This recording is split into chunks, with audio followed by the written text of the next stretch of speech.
শেষ দিনে ফরিদপুর ৪ আসনের প্রার্থী যাচাই বাছাই চলছে। এ পর্যন্ত জেলার ৩টি আসনের ২৩ জন প্রার্থীর মধ্যে যাচাই বাছাই শেষে ১৭ জনকে বৈধ প্রার্থী ঘোষণা করা হয়েছে। বাকি ৬ প্রার্থীর মনোনয়নপত্র বিভিন্ন কারণে বাতিল হয়। এদিকে মনোনয়নপত্র যাচাই বাছাইকে কেন্দ্র করে গেল ৩ দিন ধরে প্রার্থীদের কর্মী সমর্থকদের মধ্যে উৎসাহ উদ্দীপনা দেখা গেছে। বিস্তারিত জানাতে ফরিদপুর থেকে সরাসরি যুক্ত হচ্ছেন সহকর্মী সুজাউজ্জামান জুয়েল। জুয়েল, ফরিদপুরে প্রার্থী যাচাই বাছাইয়ের সর্বশেষ কি খবর আছে আপনার কাছে?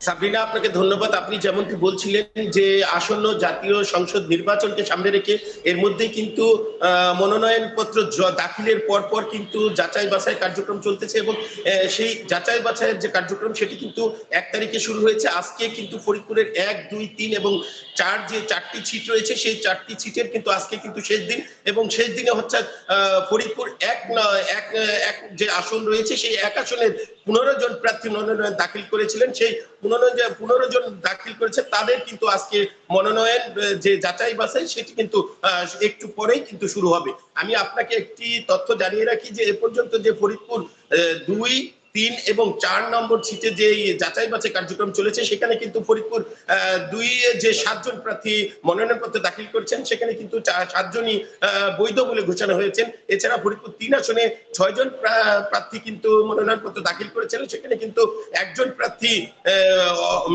অর্থাৎ তার মনোনয়নপত্রটি বাতিল হয় এবং ৫ জন কিন্তু ধানের শীষ, জামাত এবং সিপিবি সহ কিন্তু ৫ জনের প্রার্থীপত্রতা বৈধতা কিন্তু ঘোষণা করে। এছাড়া গতকাল যে ফরিদপুর ৪ আসনের যে মনোনয়নপত্র যাচাই বাছাই চলে সেখানে কিন্তু বড় ধরনের একটি ধাক্কা দেখি, সেটি হচ্ছে যে ফরিদপুরের ৪ নম্বর আসনে কিন্তু ৫ জন মনোনয়নপত্র কিন্তু বাতিল হয়েছে এবং ৫ জনের মনোনয়নপত্র কিন্তু বৈধ বলে ঘোষণা করেছে ফরিদপুরের জেলার রিটার্নিং কর্মকর্তা ও জেলা প্রশাসক মোহাম্মদ কামরুল হাসান মোল্লা। এবং আমি কিন্তু আপনাকে একটি তথ্য জানিয়ে রাখি, ফরিদপুরের কিন্তু যেই ৪টি আসন রয়েছে সেখানে কিন্তু ফরিদপুর ১ আসনের প্রার্থী যারা রয়েছেন তারা কিন্তু আসতে শুরু করেছেন এবং আমি যদি আপনার মাধ্যমে একটু দেখাই যে ফরিদপুরের যে জেলা রিটার্নিং কর্মকর্তা এবং জেলা প্রশাসকের যেই কক্ষটি রয়েছে সেটি, এবং এইখানে কিন্তু এই মাত্র কিন্তু বেশ কয়েকজন প্রার্থী কিন্তু এর মধ্যে প্রবেশ করেছেন এই কনফারেন্স রুমে এবং তারা আশা করছেন যে খুব অল্প সময়ের মধ্যেই কিন্তু এই যাচাই বাছাই যে কার্যক্রম সেটি কিন্তু শুরু হবে এবং শুরু হওয়ার পরই কিন্তু নির্দিষ্ট হবে যে ফরিদপুরের যে ৪টি আসন রয়েছে সেই ৪টি আসনে আগামী ১২ই যে ফেব্রুয়ারি যে নির্বাচন সেই নির্বাচনে কারা কারা বৈধ প্রার্থী হিসেবে প্রতিদ্বন্দ্বিতা করবেন এমনটি কিন্তু আমরা জানতে পেরেছি।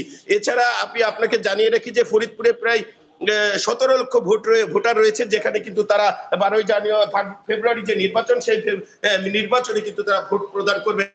এই ছিল আমার কাছে ফরিদপুর থেকে যাচাই বাছাইয়ের সর্বশেষ খবর। চলে যাব সাবরিনা আপনার কাছে স্টুডিওতে। জুয়েল, আপনাকে ধন্যবাদ।